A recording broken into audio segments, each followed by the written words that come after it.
Well, good afternoon all, and welcome to the Vale Glamorgan Council's Cabinet meeting of the 3rd of July 2025.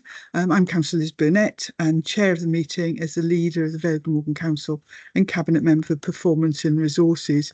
We're using the Council's hybrid platform today, and so the usual reminders that the meeting is being live streamed and also recorded, and it will be uploaded to the Vale Glamorgan Council's website as soon as practicable after the meeting.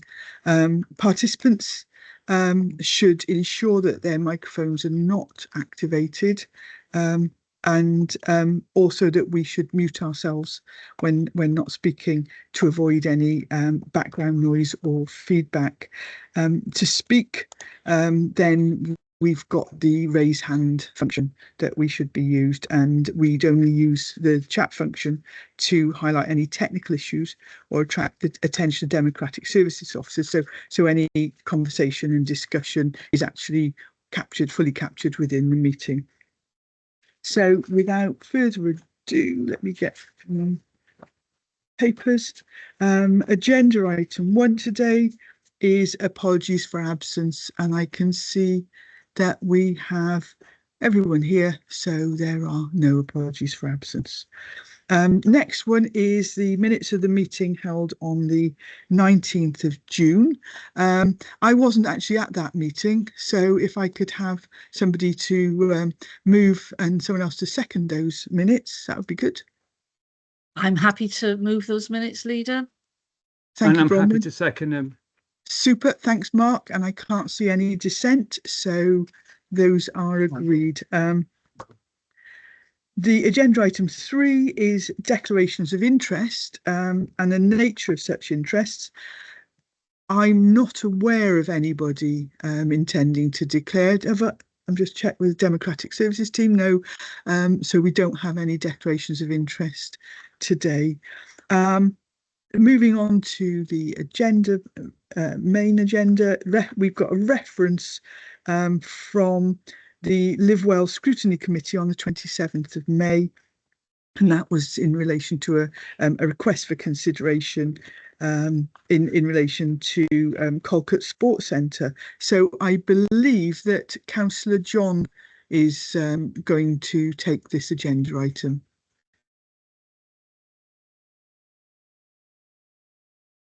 I'm just checking if Councillor John, are you online?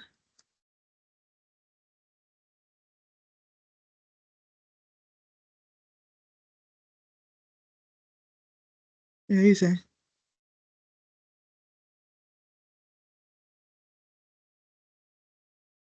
I'm just wondering whether or not we need to take the next agenda item until we can get a connection. I think Councillor John's here. Whether he's muted, I don't know. But we will go on to the next agenda item, which if I can call that up. That is the Vale Glamorgan Council annual self-assessment for 2024-25. And that has this is, we do annually actually is to look back over our performance against the annual delivery plan. It's actually come to us a little bit earlier this year, and for the last couple of months most cabinet members have been, cabinet members, scrutiny chairs, other directors, etc., have been involved in going through quite a detailed self-assessment going forward. So I can just get my mouse to work. That would be helpful.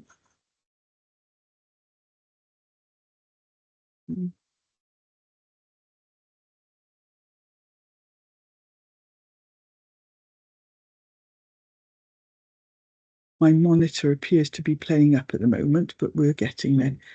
So the this self-assessment, I won't go into it in huge detail today because this is actually going to form a report which will be used for stakeholder engagement activities and also public consultation between July and August this year. It will also go to the new performance joint scrutiny, which is actually a scrutiny committee that is made up of both or all scrutiny committees for their views, and then it will go to the final self-assessment report will go to Governance and Audit Committee as well, or the draft will go to Governance and Audit. Then after the consultation, there'll be a final report which will go to Governance and Audit Committee and Cabinet before it comes to full council in September. So in essence, as I said, this is the draft proposal that that council or that Cabinet feel is an appropriate assessment. The council is viewing its performance as good, and the justifications for that can be seen. If I can have a look in Appendix A, so you can actually read all the full justification of that as well. So to set us on that process, the recommendations that we've got before us is that Cabinet reviews and endorses the draft Vale of Glamorgan annual self-assessment report for 2024-25 as the basis for consultation as described in this report. And recommendation 2, that Cabinet considers the end of year performance against the annual delivery plan for 2024-25 as detailed in annual self-assessment section 5.2 within Appendix A. And finally, that Cabinet refers the draft Vale of Glamorgan annual self-assessment report 2024-25 to the Performance Joint Committee, and that will be on the 16th of July, and Governance and Audit Committee, which will be on the 21st of July, for their consideration as part of a programme of consultation with any views and recommendations for changes to the judgments or proposed areas for future focus being referred back to Cabinet. That will come back to us on the 4th of September for consideration prior to the final Vale of Glamorgan annual self-assessment report being considered by Governance and Audit Committee and Cabinet, and thereafter presented for endorsement by full council. So the report's got everything in it, and I'll look forward to it going out for public consultation as well as further discussion within scrutiny and other committees. And I would therefore move. And I'll second those recommendations. Super, thank you. And I'm just wondering, I'm just checking, do we have contact with Councillor John? He is online. Should we ask him if he can hear us? Councillor John, can you hear us now?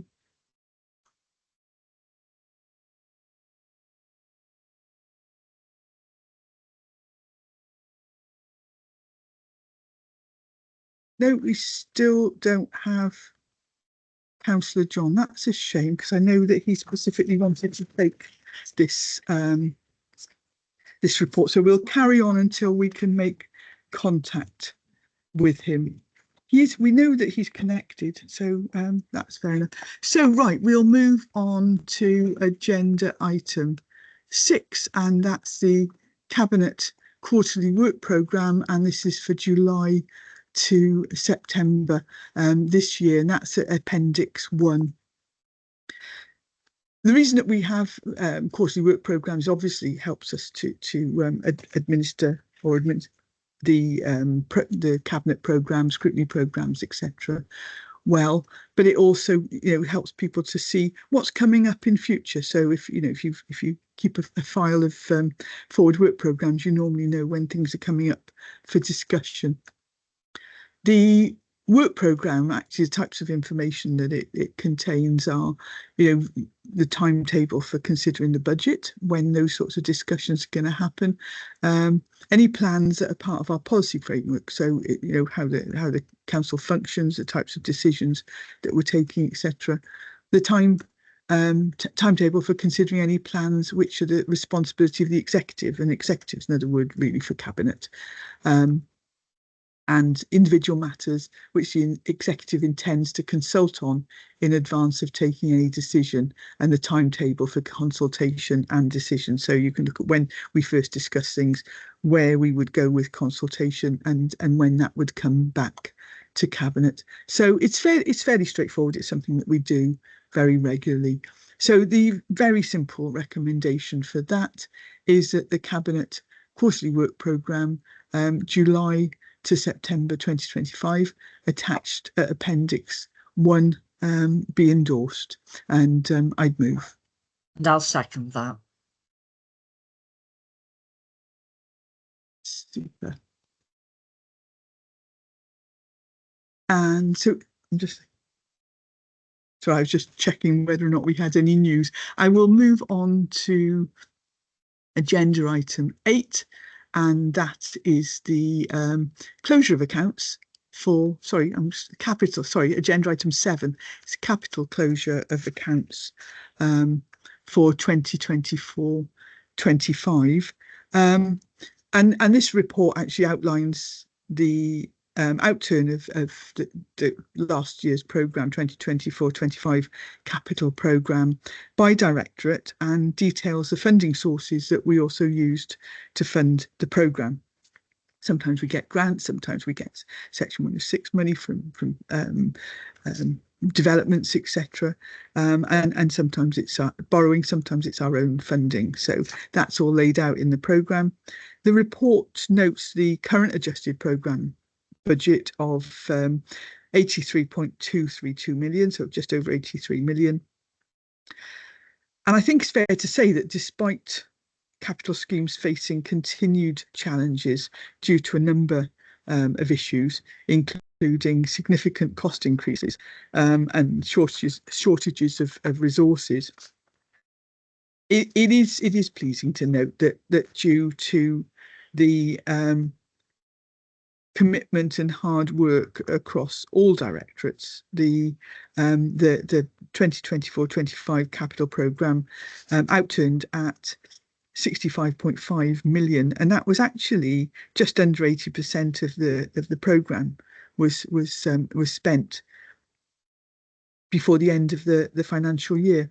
Of the 17.72 million variance, net slippage of 14.329 million has been approved by emergency powers to be moved into the 2025-26, and that's outlined in the appendices. The summary position of all changes in the capital programme by directorate from approval at council on the 6th of March 2024 through to 31st of March 2025 is set out in Appendix 2.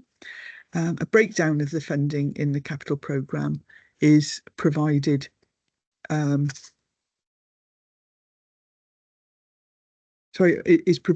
the body of the report, and capital expenditure in the year was sufficient to cover the full allocation of the supported borrowing allocation from Welsh Government. The full allocation of 3.54 million of the general capital grant, together with the 2.7 million of general capital funding, which carried forward, has been spent during the 2024-25. But in some instances where schemes were originally planned to be financed from the general capital funding, the schemes have underspent at outturn. Other schemes planned to be funded from capital receipts, revenue contributions, or to capital or reserves have been substituted in their place. So we have moved things around to make sure that we can achieve as much as we want. Further funding streams were used, including a total of 35.37 million in the form of Welsh Government grants and 5.4 million in other grant income in Section 106. So I was saying about various sources of income.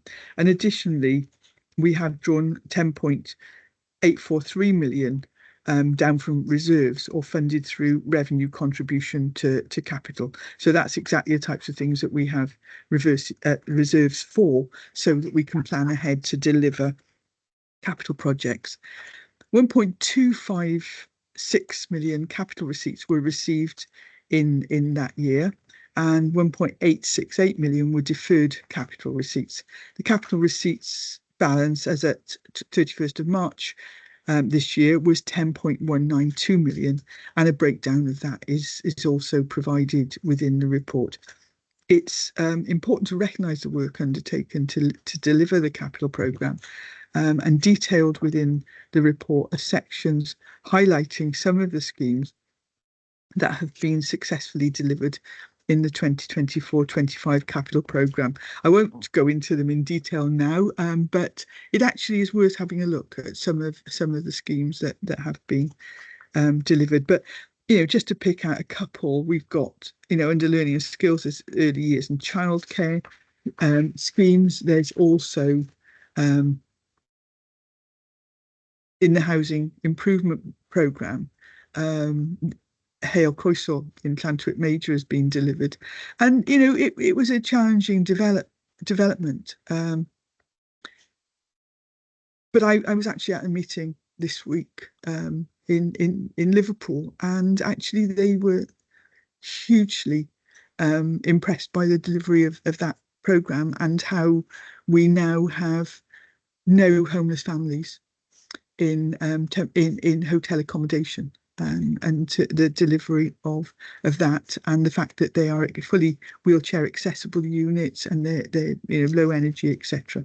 So as I said, I won't go onto that anymore. I just need to move my laptop on. I'm just Gwyn, did you want to come in now, or on an earlier? I just wanted to come in, Leader, to say that Hale Croesel site is an absolute gem. It's really worked out really well. It's a very, very good site. It's well looked after by all the residents there, and I can be proud of that site. Thank you. Thanks, Gwyn. Right, so we've got 6 recommendations on this report, and first recommendation is that Cabinet is recommended to note the year-end capital position for financial year 2024-25. 2, that Cabinet is recommended to approve the additional scheme budgets as set out in Appendix 1. 3, that Cabinet notes the summary position of the changes in the capital programme by directorate from approval at Council on 6th of March 2024 to 31st of March 2025, as set out in Appendix 2. And 4, Cabinet notes the emergency power approved in respect of the slippage as set out in Appendix 3. That was basically approved in order to be able to include it in this report to come forward to Cabinet. 5, that the 2024-25 capital programme is amended to reflect the revised leases, revised leases arrangements that have been commenced in 2024-25 that meet the thresholds for inclusion under IFRS 16. And finally, that the report is referred to Resources Scrutiny Committee for consideration, and that any recommendation to be returned to Cabinet. I would move. And I'll second those recommendations. Thank you. So I'm just moving on to my next thing. So I'm just wondering, Gwyn, would you like to take your reference now, or do you want to wait until I'd be delighted to take it, Leader. After running round up and down stairs and running around 3 different rooms, and Gareth finally rescued by taking it apart and starting all over again. However, well, yes, we have had a couple of technical glitches. I'm absolutely delighted that you're back with us. So if we just go back therefore to agenda item 4, and that's the reference from Live Well Scrutiny Committee. And if I can pass over to you, Gwyn, that'd be great. Yes, this is a request for consideration by Councillor Dr. Ian Johnson and Councillors Belinda Lovelock-Edwards and Emma Goodjohn on Colcot Sports Centre next. And following the consultation with each councillor, it was agreed that these requests would be combined into one report.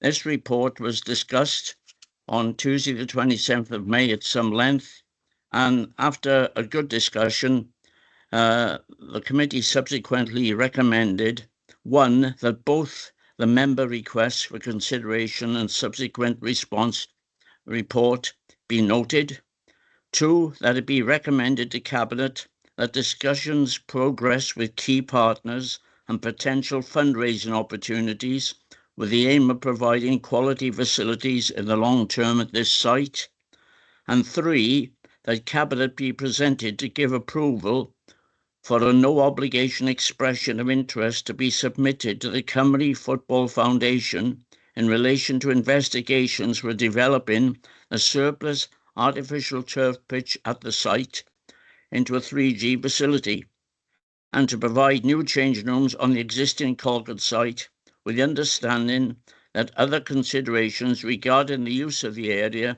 in the long term also require evaluation.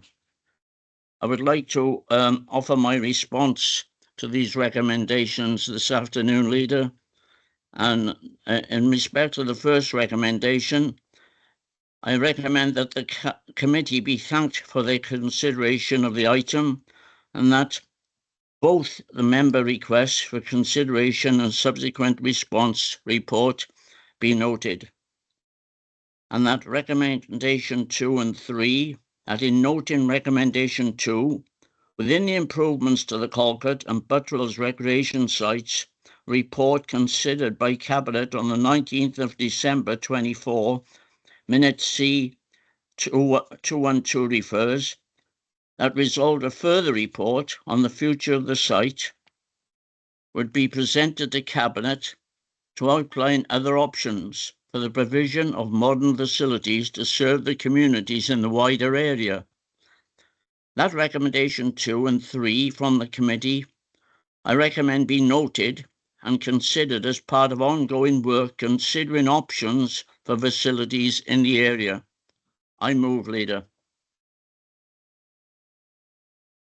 Thank you, Gwyn. And I'm happy to second that. And interestingly, you know, when I said that I wasn't here at the last meeting, I was actually at the Welsh Local Government Association meeting. I was speaking there, and actually was had quite an interesting chat with Noel Mooney, the Chief Executive of Football Association of Wales, and he was talking about how they are trying to support grassroots football. Yeah. I promised that we would set up a meeting, and hopefully it will build into the work that you've just been outlining, because I know they've been hugely supportive of grassroots sport. Yeah. So yes, very happy to at this point, Leader, at this point I'd like to recommend to all the members tonight to look at the Wales women's football team on Saturday in the Euros. It's the first time they've ever played in the Euros, and it's on television 5 o'clock on Saturday night. So please give them a call. I will put it in my diary, Gwyn, but yes, I will try and set up that meeting as soon as possible. Excellent. So I can't see any dissent. I'm assuming that we are all in support of that, and that's super. So we can move back to the main agenda, and this is the revenue out. This is the closure of accounts report again for the 2024-25 year, and it's quite a detailed report actually, so I'm going to try and précis it as best I can. The year-end revenue position for the council was a break-even one, with net transfers from reserves of 12.3 million, and those transfers were 13.2 million transfer from reserves, which was unplanned, 6.4 million of which was schools and 5.5 million was social services. And that is of concern, to have that level of unplanned drawdown on reserves. We had 2.7 million drawdown from reserves to fund the capital programme. That was planned. A number of transfers to reserves, 3.3 million into specific reserves from revenue, 360,000 transferred to the housing revenue account, and a small contribution, 44,000 to the council fund, and so that was to top up the fund. It has been an extremely challenging year on a number of fronts. There's been persistent financial pressure in social services, and that is most notably children and young people's services, which can be quite volatile. There's an unprecedented increase in placement spend, driven by both demand and cost. And other key areas of pressures are additional learning needs and the impact this has on school transport budgets. There's also road maintenance, waste and grounds maintenance with street cleaning. They are all pressures on our budget. School spending is also a concern, with schools spending well in excess of their in-year resources and running their collective reserves down so that there is actually a net deficit of 4.1 million. 28 of the 53 schools are in deficit as of the 31st of March this year, and it's therefore been necessary for the council to underwrite this position from its own reserves. Where we got, where we've had got the money that makes up the budget this year, the net spend on the budget for 2024-25 was 3.8 million, and that's funded by the revenue support grant, which is what we get from Welsh Government, which is 162 million, the national non-domestic rates, which is 48 million, and council tax makes up 99 million. So council tax is about a third of what the council spends overall. This is net of 104 million of specific grant, over half of which are from Welsh Government. And those grants actually amount to about 200 different grant schemes. So while getting the extra money in, it is quite complex to manage and administer a whole range of different size grant schemes in different areas of our operation. The council's benefited from 1.8 million of pressures grant from Welsh Government late in the financial year. So that was Welsh Government was seeking to support local government in terms of the cost pressures that they were facing. They had 1.8 million upturn on borrowing and investments, and a surplus of 2.8 million on council tax, offset by 1.1 million additional commitments against the council tax reduction scheme. A review of reserves is undertaken when setting the budget and also when closing the accounts, and this has been especially important for 2024-25, given the spending pressures and the unplanned use of reserves this year. So we're constantly looking at the money that we've put aside to support us, both in a planned way, but also when unforeseen events crop up. So there's been a rebalancing of reserves with the general fund, and that's sort of like an allocated amount, strengthened given the increased financial risks faced, topping up of social care reserves, and the budget risk, and a further sort of underwriting of school deficits. So in all, we've had to take quite a stringent look at the revenue outturn in this year. And if I can just get through to our recommendations, that again, this report will be going to scrutiny committee for consideration so that things can come back then for discussion. So I'm sure that there will be a very full conversation over that. So the recommendations that we have on this is that the report and the financial measures taken and proposed be approved. 2, that the allocation of overall council surplus as set out below be approved, and that's 2.1 million transferred to reserve to offset school deficits on a provisional basis at year end. £375,000 to reshaping assets reserve to offset general pressures. Education, there'd be the ALN and reshaping and youth would go to £275,000. So that would be an allocation there. An allocation to place in terms of community placemaking and country car parks would be £486,000. And the overall surplus of £45,000 transferred to the council fund. So as I said before, the final recommendation is that the report is referred to Resources Scrutiny Committee for consideration, and for any recommendations to be referred back to Cabinet. And I'd move. And I'll second those recommendations. And we don't have any dissent, so that's agreed. So if I can just move on to my next meeting. And this is again a report that comes to us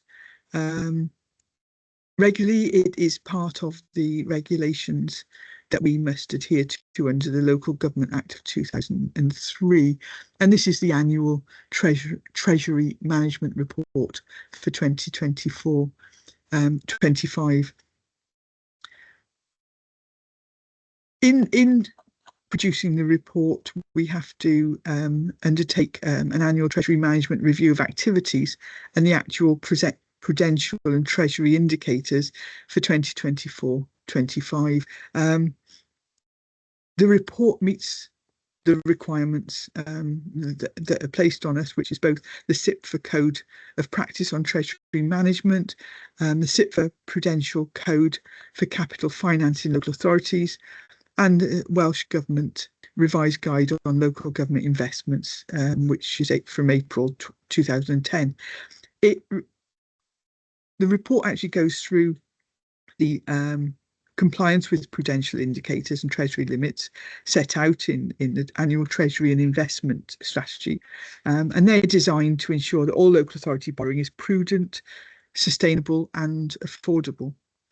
The Council's prudential indicators have been revised to include the additional long-term liabilities brought onto the Council's balance sheet with the introduction and implementation IFRS leasing from April 2024.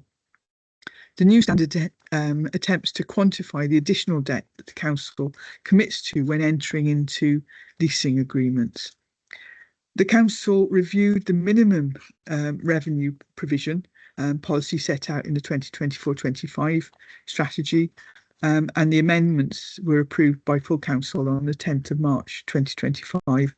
In relation to borrowing and the capital finance requirement, the Council undertakes capital expenditure on long-term assets. These activities may either be financed immediately through capital or revenue resources, for example, capital receipts that we were talking about earlier, capital grants, or maybe they give rise to a borrowing need termed as capital financing requirement. So sometimes we have to borrow to do those sorts of things.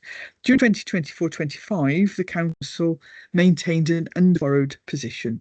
This meant that the capital borrowing need was not fully funded with external loan debt, as cash supporting the Council reserves, balances and cash flow were used at an interim measure. So we knew that we had the cash or the money available for something that was planned in the future, so we could in effect borrow it from ourselves. The council actually did externally borrow 38 million, with maturity dates ranging from 1 year to 7 years during the 2024-25 period. Of this amount, 36 million was borrowed from the Public Works Loan Board and 2 million from a local authority. Local authorities can tend to borrow from each other at more advantageous rates. The council's borrowing requirement increased by 3.364 million in 2024-25, giving a total capital financing requirement of 202.156 million on 31st of March this year, which included leasing. And at the same date, the council held 169.851 million of gross external borrowing and other long-term debt liability, so leasing in effect, of 2.922 million, and was therefore underborrowed by 29.382 million as of 31st of March this year.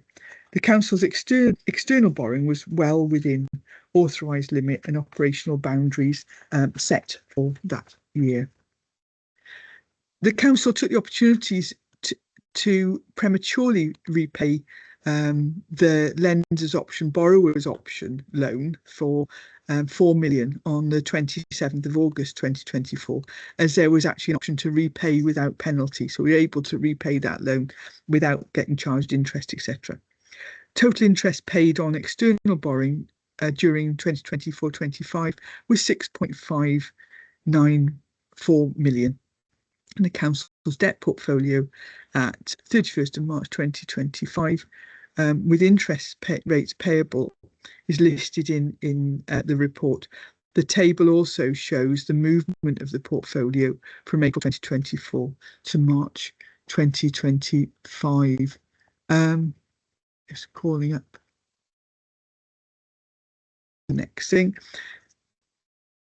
I think it's something we say every year, is that the council has a cautious approach to risk, with its priority to safeguard capital, and it manages its investments in-house, investing only with those institutions which meet the minimum credit rating criteria and are included on the approved lending list laid out in the investment strategy. So we don't play fast and loose with ours or any council taxpayers' money.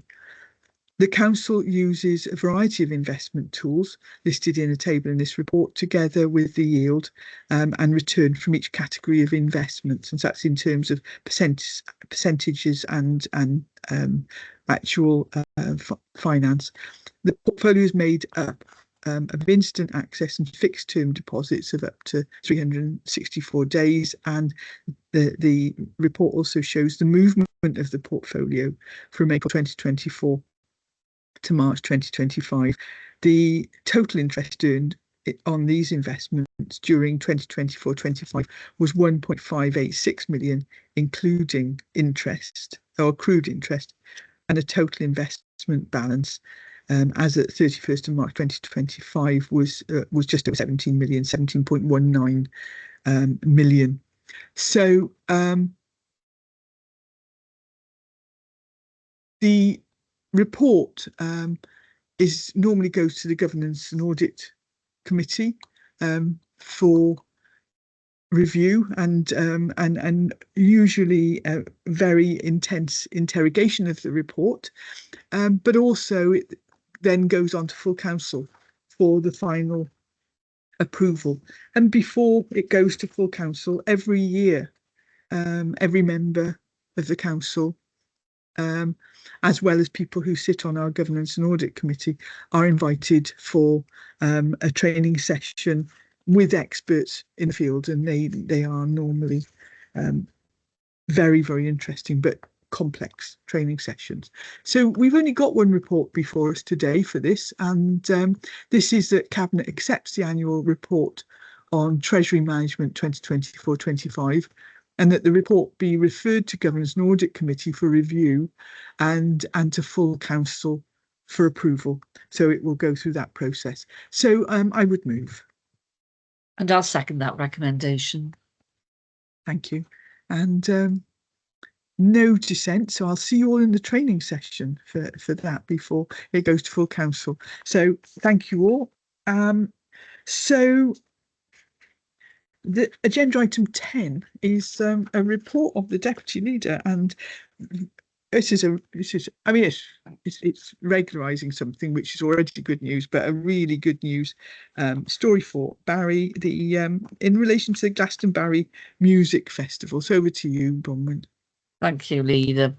I'm delighted to bring this report today, actually, and it's about a request from the organisers of the festival for a licence to operate at Romilly Park for a period of 5 years. So just by way of background, actually, this year is the 12th year for Glastonbarry, back when it started in the very first one in Barry Memo. But it was such a huge success, and then it's just grown year on year. So since that time now, it takes place at Romilly Park, and it's usually over the last weekend in July. And then what that means is that they contain a large section of that central field for a period of 7 days, because even though the festival's over 3 days, it's the setting up and obviously setting down then of all of it, and then the remaining areas of that park then remain free for use for the public as normal. And so the festival is now over 3 days and nights. You've got the Friday evening, and obviously you've got the juniors, and then Saturday and Sunday is between 12 and 9 for people attending the event, and that is very strictly over 18s only. It is a ticketed event, and tickets go on sale. People will be buying tickets literally at that one. As soon as the tickets are launched for next year, people are actually starting to buy. And I think we're literally on the point now of selling out again for this year.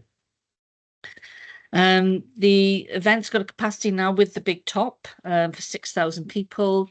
And this is, I think, testament to how it's grown each year. It used to be, I said, first year at the Memo. Then for a few years, it was the Marquee. And actually got a big top. And I must admit, the first year they had the big top, I'm thinking, is this going to be too big? And it's not. It's allowed the event to expand to about 6,000 attendees, and it's a fantastic event. I absolutely love it. And it's also very well controlled then, with the event management being agreed. They work very closely with the council, what we call the SAG group, which is the Event Security Advisory Group. So they work very closely with them. And again, I think it's that sort of growing, and how it's grown over the years is how things have not quite worked, how they've tweaked and how they've grown and taken that responsibility on for everybody attending to try and make it the safest and most enjoyable event for everybody who attends. It showcases the best in professional cover bands, and I mean some of these cover bands are absolutely incredible. I mean, I've stood there. Sometimes if you shut your eyes, it's hard to differentiate between the professional bands and then the professional cover band. It's quite incredible. Quite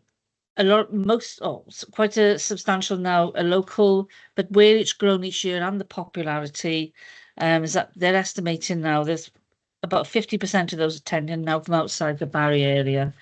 And that then brings significant benefits to Barry and the local businesses, particularly those in the hospitality sector, with all the after parties and the pre-events.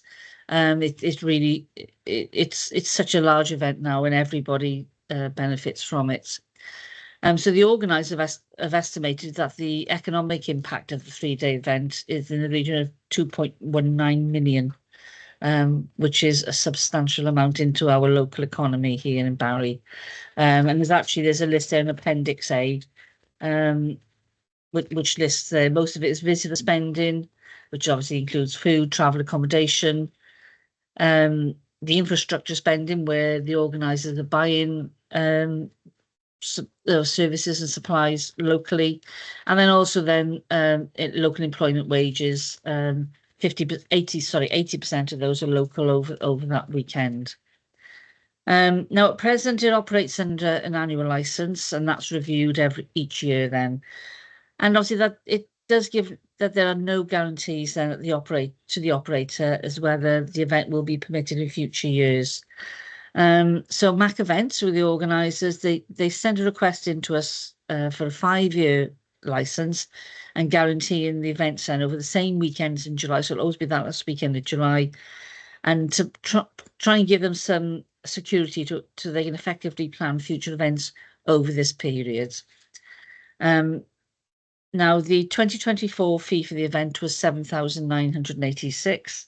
So this was originally based on a cost of a pound per ticket, and obviously linked to the sale of the 6,000 tickets. So now it's over 3 days. As I said, it includes now the Friday for the juniors. Such was the demand. The over 18s were having such a good time that the juniors were saying, "What about us?" And that's a hugely successful event as well. And I think really importantly to note is that the organisers then also fund all remediation work that could be required to the field following the event. So basically the field is put back at no cost to us and to the public purse to the condition it was in at the start. So I'm asking Cabinet today now to agree that licence, and then that will permit the event to operate up until 2029. And again, it will be provided for the majority of the central field area to be enclosed for the 7 days, as explained for the setup and set down.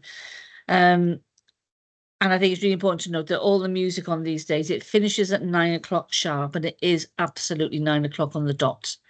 All the participants, all the bands, all the organisers, they know that, and come 9 o'clock, it stops. I have actually been there when they stop suddenly mid-song because, that's the terms of their licence.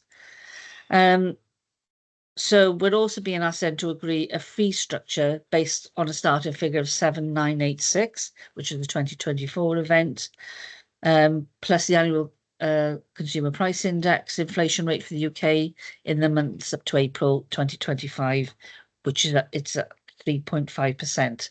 So for this year in 2025, the fee will be £8,265, and then future fees will be set on the same basis.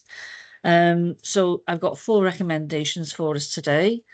Is that Cabinet agrees to provide a 5-year licence for Mac Events to hold the Glastonbarry Music Festival event at Romilly Park up until the end of July 2029.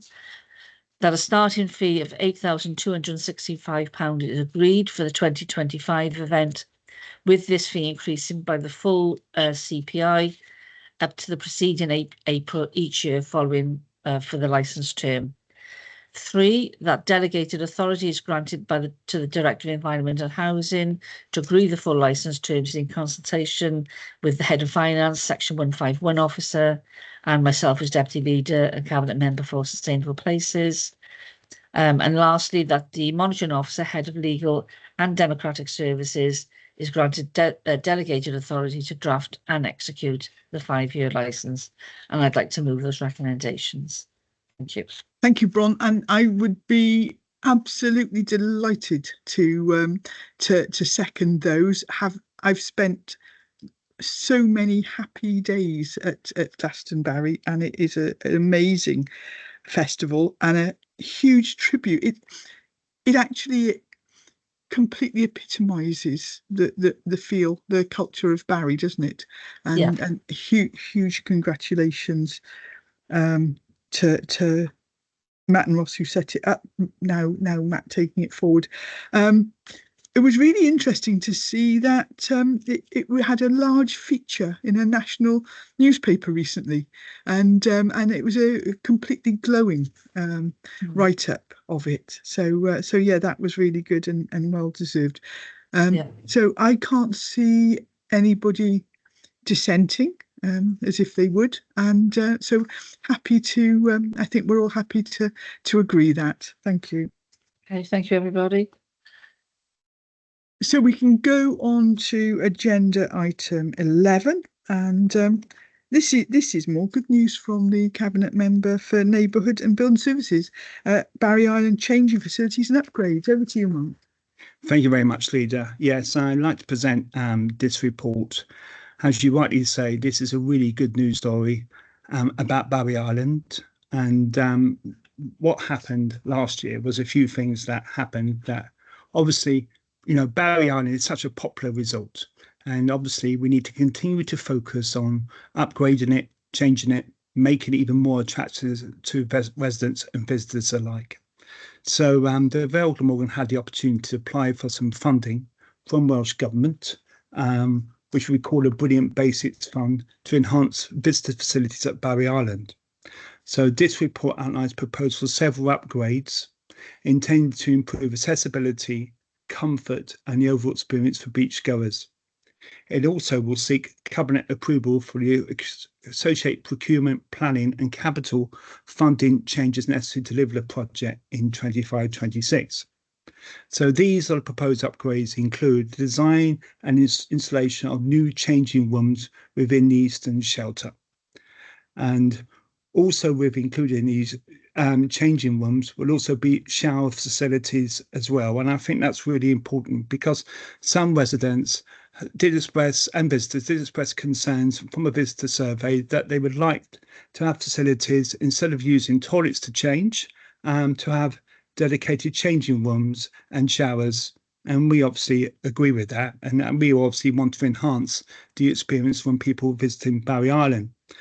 Moreover, that obviously the other thing that we also apply for funding for is digital real-time water quality display signage at both Whitmore Bay and Jackson's Bay. And based on predictive modelling developed in partnership with Natural Resources Wales. Now, this will obviously give people the opportunity to decide as to whether they want to swim in the water, but based on the predictive modelling. And this will be really useful for people to make those decisions and obviously give people a degree of comfort when they go swimming that the water quality is good. And I think that's important. Not only that, we also care about people who have got accessibility needs as well. And one of the things that we're very keen is to enhance the visitor attraction for people with those needs. So therefore, we're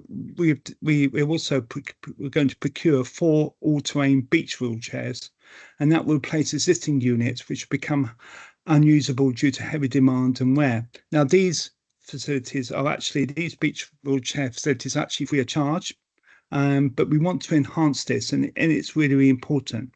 Now, the total project cost is estimated to be £292,000. with £234,000 secured through the Welsh Government Brilliant Basics Fund. The remaining £58,000 will be allocated from the allocated coastal management budget. Now, obviously, the procurement will be done through what we call a portal, which is Sail to Wales, and that will ensure transparency and competitive bidding.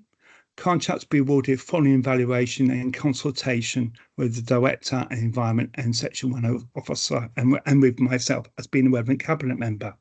Now, obviously, it fulfills the corporate objectives of creating great places to live, work and visit. That's Objective 1. And also Objective 2, respecting and celebrating the environment. It also, in summary, I believe that the report presents a well-supported, funded and legally compliant plan to enhance facilities at Barry Island, improve visitor satisfaction, which obviously is very important, supports inclusive access and boosts local tourism economy. Cabinet approval will enable work to begin promptly with project oversight led by Cabinet officers and appropriate legal and financial checks in place throughout.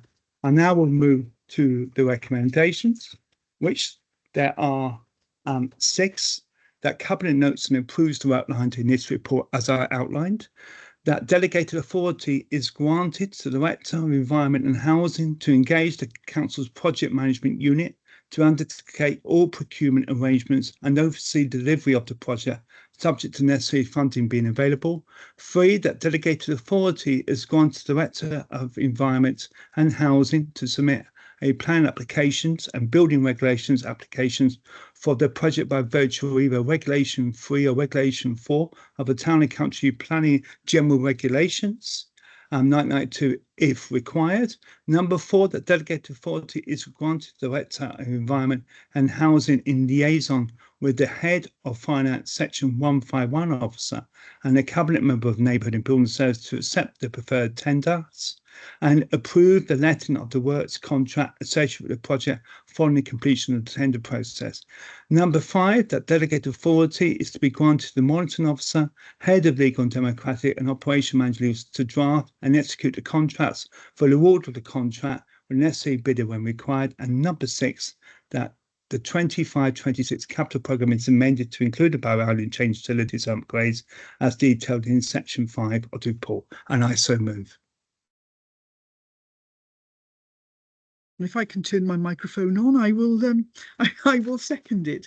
Thank you, Mark. That is really good news, isn't it? And I think it's going to make quite a difference to people having sort of specific changing facilities, but also the beach wheelchairs have been hugely successful because some areas have sort of like plastic pathways or something that they have to put across the sand for people to access the beach, but these wheelchairs got huge great wheels and so they can go anywhere, and you're not restricted just to certain areas of the beach.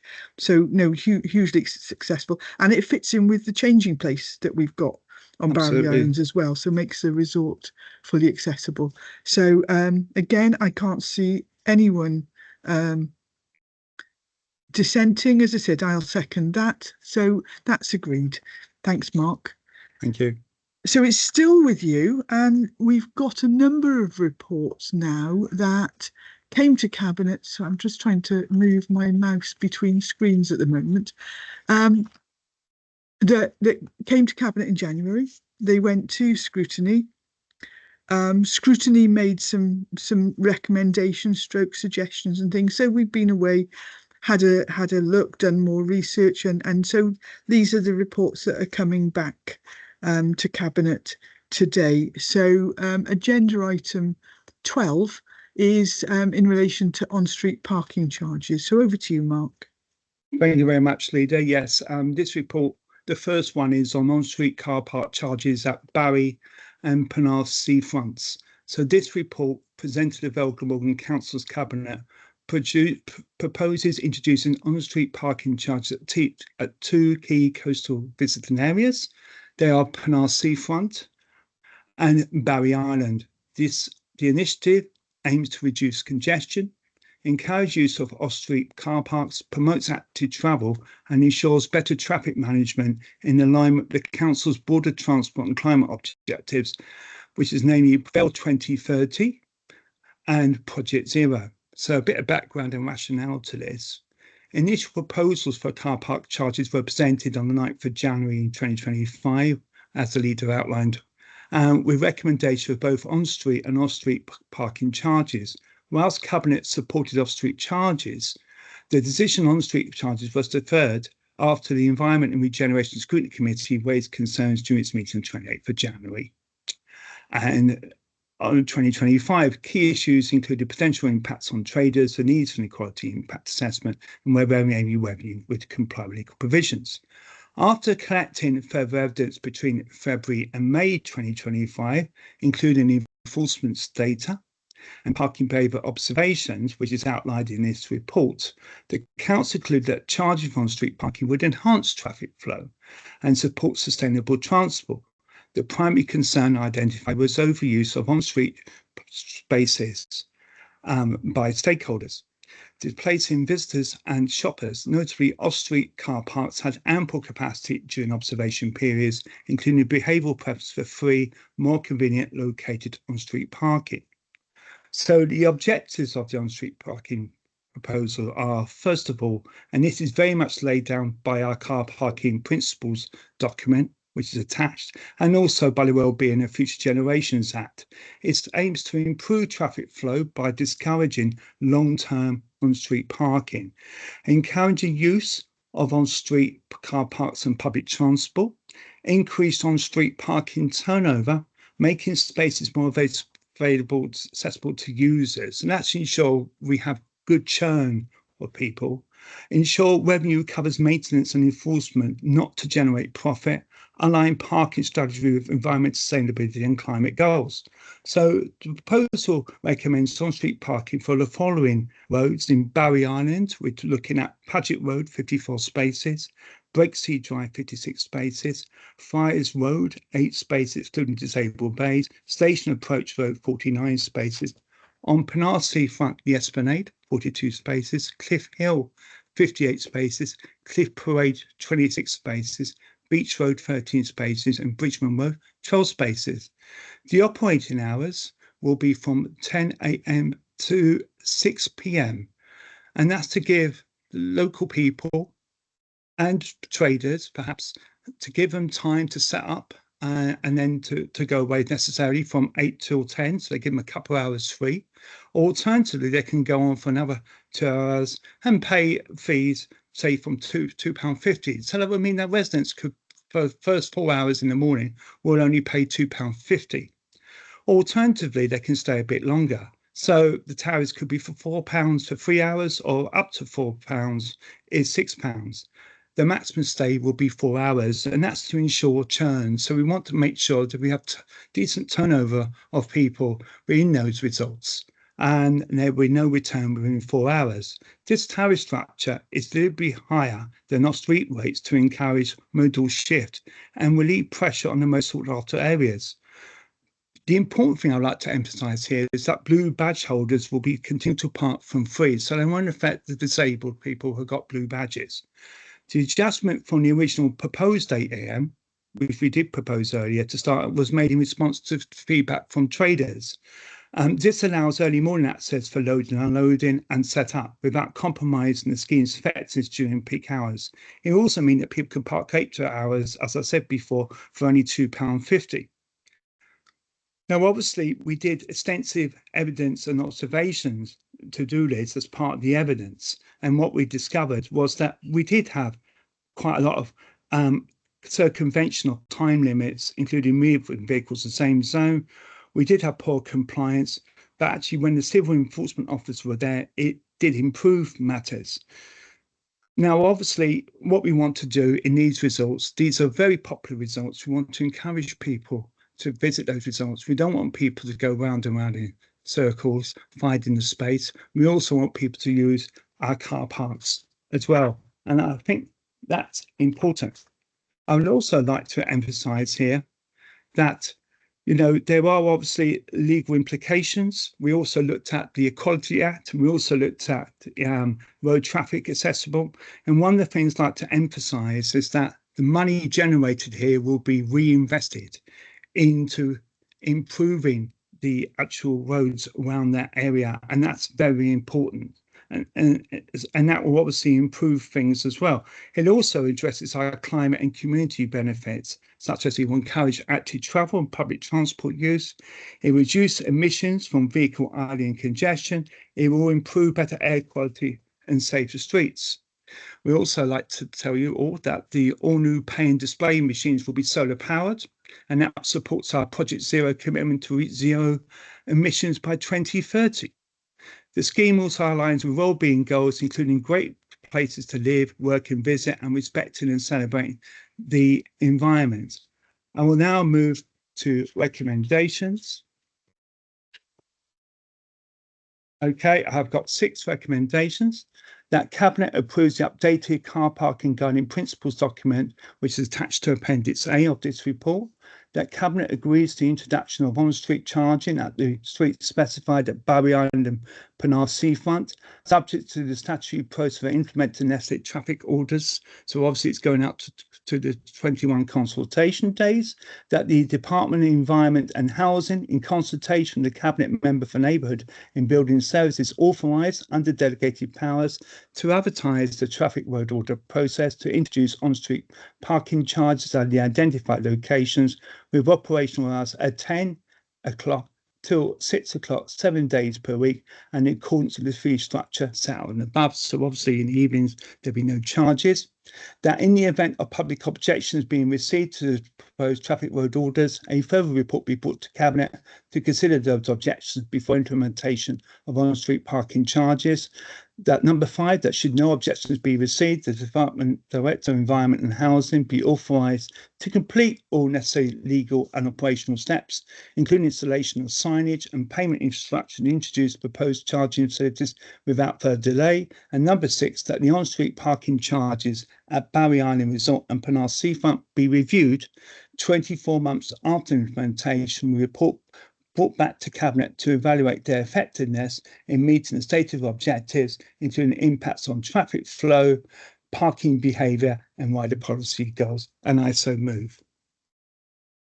Thank you, Mark. And thank you for that report. I'm happy to second that. I think that when we look at it, the report is well put together. It covers all the issues that were raised in scrutiny committee and considers them. I think the upgraded car parking guiding principles that we first brought in I think it was 2022 when we put in, no it wasn't, it was before that, it's 2019 when we were but when we did the 2-hour waiting in this area to increase turnover of spaces, to help people stop for a cup of coffee and whatever, and that actually we've reviewed it now, and it hasn't worked, because we haven't actually managed to get a turnover of spaces without huge expenditure of enforcement officers, and you know that is a shame.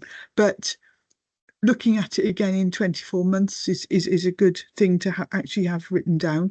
But also the fact that with the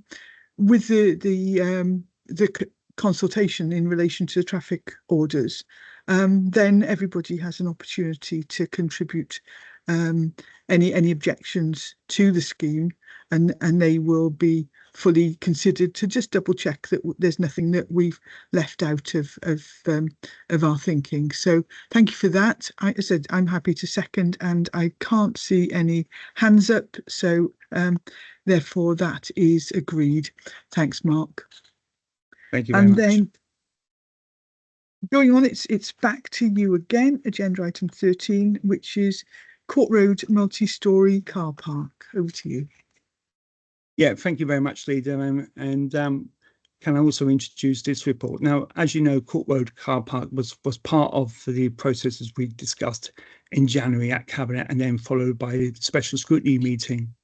And obviously, you know, we've had a good look at this subsequently. And the Court Road car park goes back to 1973, which I think by my maths is 52 years ago. Since 1973, 52 years ago. The car park is primarily used by Holton Primary School staff and parents, local retail workers and visitors nearby medical practices.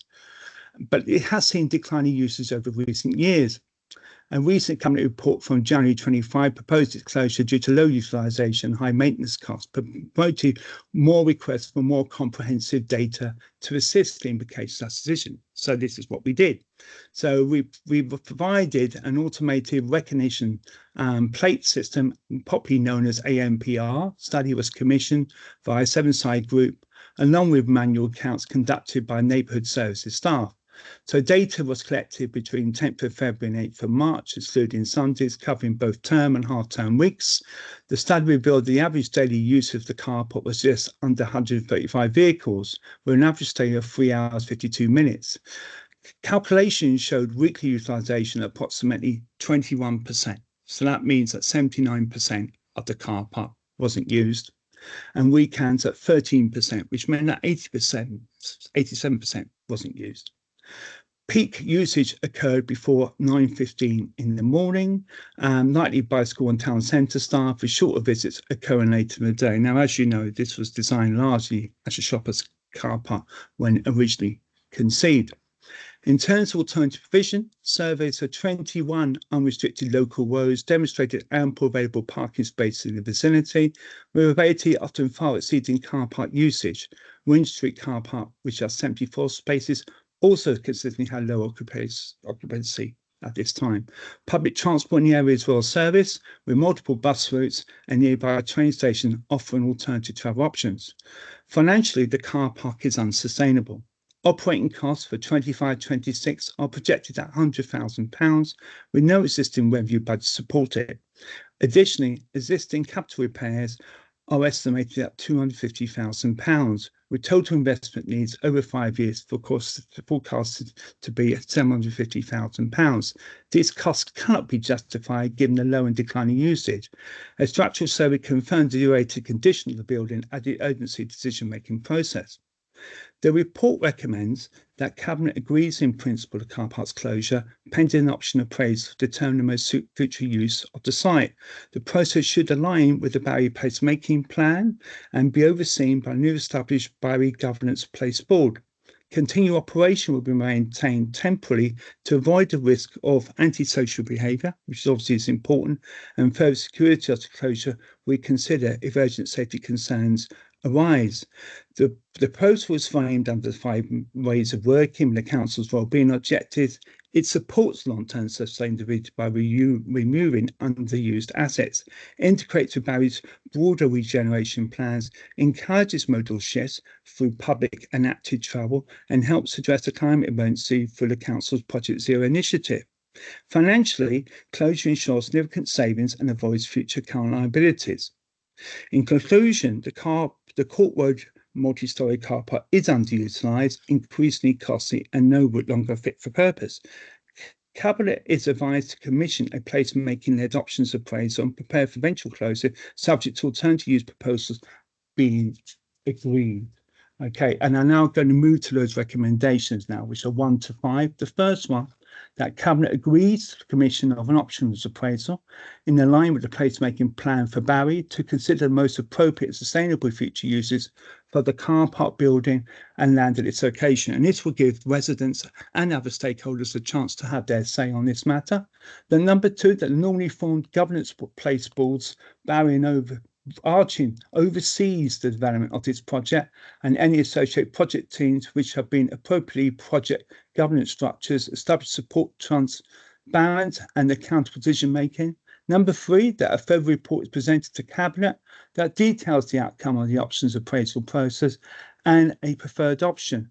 Number 4, that Cabinet notes based on current evidence that the Court Road multi-storey car park is underutilised, as I've outlined, and no longer financially sustainable in its present form, and therefore agrees in principle to its future closure, subject to identification and approval of sorts of alternative options for the use of the land in buildings in pursuance of recommendations 1 and 2. And finally, that in the event that scheduled structural inspections of buildings concerns arise, requiring disproportionate capital expenditures to address safety risks, that Cabinet be asked to review its position, and I so move. Thanks, Mark. I think that this, again, building on scrutiny's discussion, and I think that putting this as part of the placemaking of Barry, because it is an important site, but important for what purpose, I think, is the question that we've got. And how should it be used? Is it for the community? Is there an element of parking? I don't know. Is it what sort of facilities do the people of Barry through the placemaking work feel that is actually essential to have in that area? So very much we'll look forward to that discussion. I'm happy to move, and unless the deputy leader wanted to not move, to second. I'd be very happy to second that report, and look forward then to sort of future options coming forward. Thank you. Yeah, so there's no dissent, and we look forward to working with the local residents to work out what the future of that site is. Thanks, Mark. And then the final report for you is agenda item 14, and this is where again this went to scrutiny, and they said that there was some resurfacing or some and stuff that was needed in car parks before it could be charged. And so taking that forward, there was also a need for a traffic regulation order. So this is the report on any objections received for the proposed traffic regulation orders for the introduction of car parking charges at the range of car parks specified. So over to you, Mark. Thank you very much, Leader. Yes, I mean, that's part of what we do in this process. We always have to go out to the public, and especially we have a cabinet report if we receive any objections for traffic road orders, and that's fairly standard. And we have received some objections. So I'd give you a bit of background to this, and I think it's important. So a report on car parking was presented to the Cabinet on 9th of January 25, which proposed to introduce off-street and on-street parking charges at several coastal locations, advising future residential parking, determining future court road, as we've discussed already. At this meeting, Cabinet resolved the introduction of coastal car park charges at Knap car park, Barry, Bron car park in Barry, Portabello car park in Ogmore-By-Sea, Cliffwalks car park in Penarth, and West Farm, Southerndown. And that would be agreed in principle. So this is report and provided below. So in terms of the car parking, this then went to a special meeting of the Environment and Regeneration Committee on the 28th of March. And their recommendation was then fed back to the Scrutiny Committee, reported back to Cabinet on the 6th of March 2025 to consider the Cabinet proposals. Now, obviously, one of the proposals was that we would look at to resurface Cliffwalk and Bron, and obviously we have done to a certain extent work on that, and also that decision to charge at Colcot car park would proceed.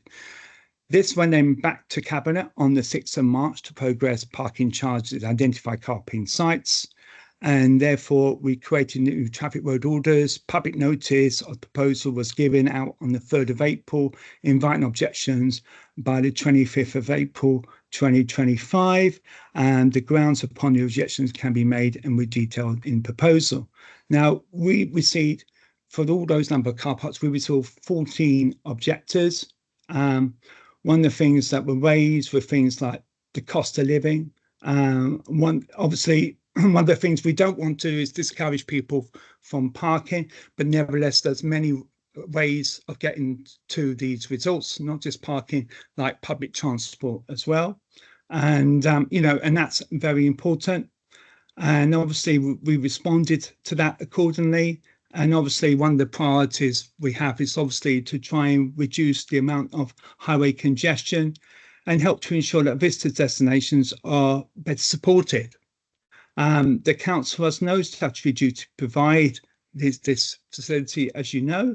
It could therefore be reasonably argued that those who use them should contribute to cost of their provision with income levels set and at least to a break-even position. And I think that's important. And if we do make any profit out of it, it gets reinvested into those car parks. And that's important to emphasise. Additionally, many off-street car parks at our coastal resorts serve visitors to the Vale Glamorgan area, and we want to encourage that as much as possible, who then they benefit from the pre-provision of the wide range of facilities that these areas have to offer. These resort areas require much higher levels of maintenance than other land areas in the Vale Glamorgan, with such maintenance levels commensurate with the numbers of visitors attending. This in addition to the ongoing costs of managing the car park themselves. Another thing that we looked into was the effect of the elderly. As you know, anyone over 60 in the Vale Glamorgan is allowed a free bus pass, and that's very helpful. And an awful lot of resorts have accessibility to public transport. And obviously, that's something that we do consider, obviously.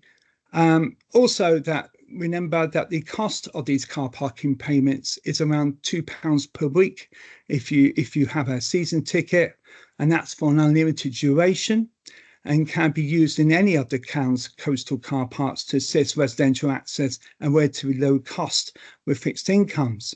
We also did an EIA on this, and we have found out there was no evidence of any adverse effect on individuals or persons with protected characteristics.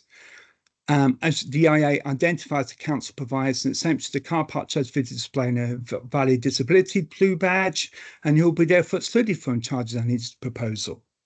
And obviously a copy of this EIA is found in Appendix C And obviously, it's important to have well-maintained and accessible car park facilities in our coastal and tourists for residents and visitors. And this will provide obviously a positive benefit for the elderly and those with mobility issues. And we are doing something about that. Okay, so I'm now going to move to our recommendations. And these are labelled in 1 to 5. That Cabinet rejects the objections received and for the reasons set out in its report agrees that they be rejected and proposed car parking charges be implemented at each site subject to compliance with the requirements stated in the Cabinet Minute C274 dated 6th of March 2025. That all objects be formally notified, advised the Cabinet position, that Cabinet approves the implementation of car park charges at Bron car park alongside limited resurfacing works as outlined in this report. Number 4, that Cabinet agrees to creation of 2 additional parking bays at Bron and this is at the entrance to the car park on the right-hand side, located outside the barrier controls area zone, which is adjacent to the existing electric vehicle charging bays. And 5, that the necessary steps be taken to progress the formal notice of making the relevant traffic road order and to implement associated signs and control measures enabling introduction and charging arrangements without delay. And I so move. Thanks, Mark. And again, I think a comprehensive report in terms of that. I just wanted to bring in one comment, not specifically related to this, but I think it's actually relevant that I've spotted. We have been installing some height barriers. We've got them in a couple of car parks, and we've been installing one in the Knap car park, and I think we need to clarify that sometimes we do get antisocial behaviour, and that we need to be able to take action against that.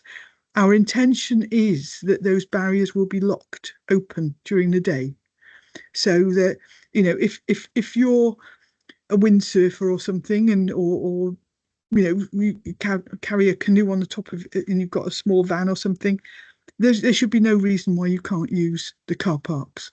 But as I said, that has to keep being under review, dependent upon whether or not we have antisocial behaviour. Recently, we have had some issues with people using the Knap in an unauthorised way. So hopefully that's calmed down. But we don't want to spoil local residents' enjoyment of the seaside. We're just taking the necessary steps currently. So that's all I wanted to add into that. But as I said, very, very pleased to support that, and also look forward to the resurfacing in the car parks that we agreed. So I can't see any dissent or any hands up, so we're all happy to agree that. So Mark, that's the end of your reports, and thanks for that. We've got one final report from the Cabinet Member for Public Sector Housing and Tenant Engagement in relation to the Cardiff and Vale Housing Partnership. So over to you, Sandra. Thank you, Leader. So this is the Cardiff and Vale Housing Partnership Gateway Site Approval Process, and basically what this is as it says, is to get approval for the site approval process that we put in place so that we can have a successful Cardiff and Vale housing partnership where we build hundreds, if not thousands of homes over the next 10 years for social housing. So if I go through the executive summary, so Cabinet on the 19th of December 24, the Executive Leader presented a report on the outcome of the joint procurement with Cardiff Council to appoint a development partner to deliver the Council's housing development programme as part of the Cardiff and Vale Housing Partnership, which is CVHP, and then minute C219 resolved that the outcome of the competitive dialogue procurement process be noted, and that the appointment of the preferred bidder identified as Lovell Partnerships be approved, and Council's development programme. Sorry, I'm just trying to get the page to move. Bear with me one moment. Council Development Department for the CVHP, and 2, that the delegated authority be granted to the Director of Environment and Housing Services in consultation with the Executive Leader and the Cabinet Member for Performance and Resources as a public sector housing and tenant engagement portfolio matter, and the Head of Finance Section 151 Officer to award the contract to the preferred bidder, Lovell Partnership, on the expiry of the standstill period as referenced in the report. The overarching partnership agreement with Lovell Partnership will shortly be completed and signed in accordance with the Resolution 2 above, and is now necessary to seek Cabinet approval to award the individual construction contracts and development agreements to Lovell Partnerships for the sites committed to the Cardiff and Vale Housing Partnership. The means by which sites will progress from concept to construction is known as the Gateway Site Approval process, which includes key activities and stage approvals based on the scheme viability, and which is included in this report for people to view if they want to look at those. And to increase the pace of development, and as the process is robust and well defined, to propose that the authority to progress through the Gateway Site Approval process and award individual construction contracts and development agreements to Lovell is delegated to chief officers. So then if I move to, there's 2 recommendations that I'd like to move.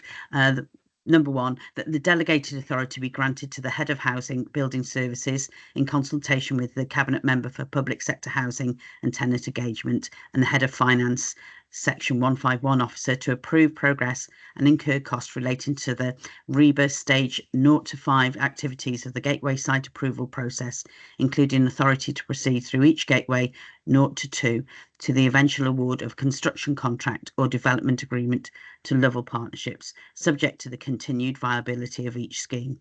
And recommendation 2, that Cabinet authorises the Monitoring Officer, Head of Legal and Democratic Services to prepare and execute the appropriate form of construction contract and or development agreement with Lovell Partnership, as well as any third party or statutory agreements relevant to each site. And I so move those recommendations.